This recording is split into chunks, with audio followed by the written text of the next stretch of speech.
lanjutkan ya. Jadi yang pertama tadi paham ya? Ada yang mau ditanyakan? La ilaha illallah.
Halo?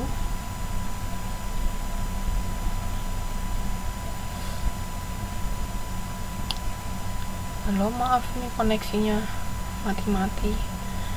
Kita lanjutkan ya. Ini yang kedua tentang pengalokasian pendapatan yang diterima di muka. Langsung masuk contoh.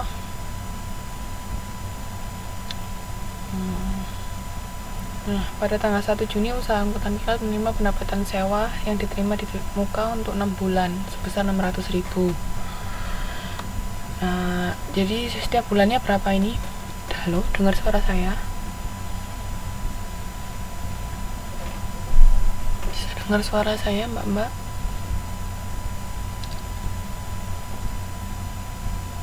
Halo? Oke. Lanjut ya. Nah, sekarang ini kita menerima sewa di muka sebesar 6 juta sebesar 600.000 untuk 6 bulan. Jadi mencatatnya ketika kita menerima pendapatan sewa ini itu mencatatnya pada jurnalnya pertama itu kas 600.000 pada pendapatan sewa di muka atau uang muka pendapatan sewa di kredit. Nah, itu tanggal 1 Juni ya ketika kita menerima. Tapi ketika tanggal 30 Juni itu kan kalau 1 Juni tadi masih pendapatan uang muka pendapatan sewa. Tapi ketika tanggal 30 Juni itu yang 100.000 sudah jadi pendapatan kita. Makanya pada tanggal 30 Juni itu mencatatnya uang muka pendapatan sewanya berkurang karena tadi kan masuk awal di kredit. Tapi karena tanggal 30 Juni sudah berkurang, jadi pendapatan benar-benar pendapatan kita bukan uang muka lagi. Kita catat uang muka pendapatan sewa di debit, kreditnya pendapatan sewa sebesar 100.000.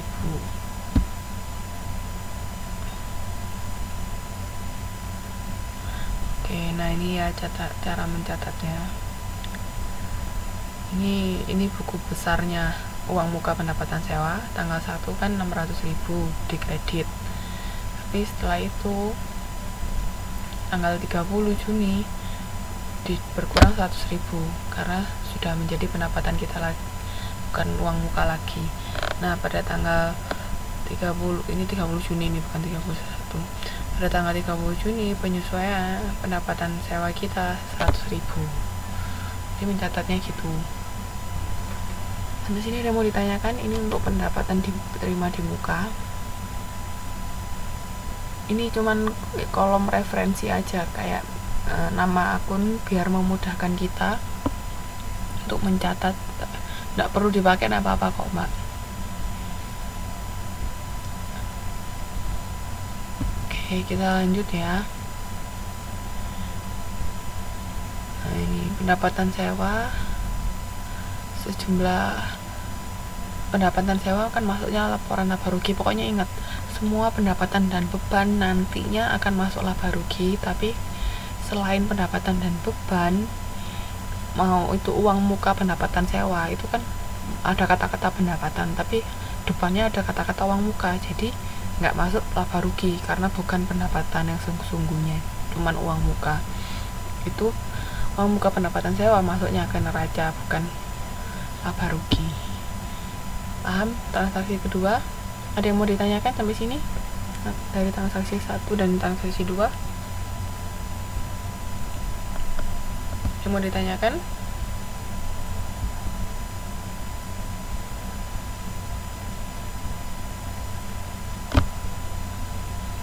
Halo? Ada yang mau bertanya? Bingung? Atau sudah paham?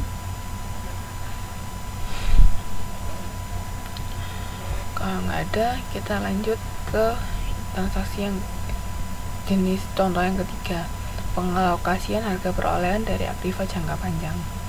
Nah, seperti yang saya jelaskan sebelumnya, ketika kita membeli kendaraan atau mesin atau apa, pokoknya semua yang aktiva tetap, itu kan ada masa manfaat.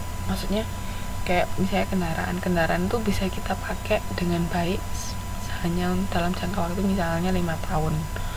Nah, setiap tahun itu kan ada penyusutan. Setiap tahun kan nilai manfaat itu berkurang karena mungkin sudah keseringan dipakai atau ada apa yang rusak, itu kan menyusut non.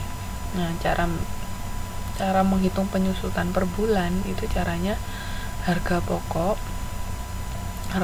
itu harga di saat kita membeli kendaraan, itu harga pokok dikurangi nilai residu, nilai sisa, dibagi sama taksiran pemakaian dalam bulan atau dalam tahun, boleh terserah, tergantung soalnya. Tapi karena ini per bulan, berarti taksiran pemakaian dalam bulan. Kalau tahun ya dalam tahun. Nah, itu contohnya seperti ini. Pada tanggal 1 Juni, usaha angkutan Kilat membeli 2 buah kendaraan, masing-masing 6,5 juta. Karena manfaat kendaraan terbatas, maka bagian harga perolehan harus dialokasikan pada bulan Juni. Diperkirakan masa manfaat 5 tahun atau 60 bulan. Pada akhir masa manfaat, setiap truk mempunyai nilai residu masing-masing 500.000. Nah, jadi tadi kan rumusnya harga perolehan itu 6.500.000, dikurangi nilai residunya 500.000 dan dibagi 60 bulan karena 5 tahun. Jadi ketemunya per bulan berapa? Halo? Jadi ketemunya per bulan kan 100.000. Nah nih, 100.000 per bulan per kendaraan. Untuk karena ini per kendaraan ya, per satu kendaraan. Tapi kalau untuk 2 kendaraan itu 200.000 per bulan. Cara mencatatnya seperti ini. Ini mencatat jurnal penyesuaian biaya depresiasi kendaraan, atau biaya penyusutan. Pakai kata-kata penyusutan aja biar lebih enak. Biaya penyusutan kendaraan 200.000 itu didebet karena akun tetapnya, akun normalnya aktiva tetap kan didebet, akun normalnya biaya kan didebet, makanya masuk debet, dan akumulasi depresi atau akumulasi penyusutannya di kredit. Ini mencatat penyusutan tiap bulan. Itu akun jurnalnya seperti ini. Biaya penyusutan kendaraan pada akumulasi depresiasi atau akumulasi penyusutan kendaraan. Nanti tiap bulan gini dicatatnya terus sampai 60 bulan. Itu jurnal penyesuaiannya seperti ini.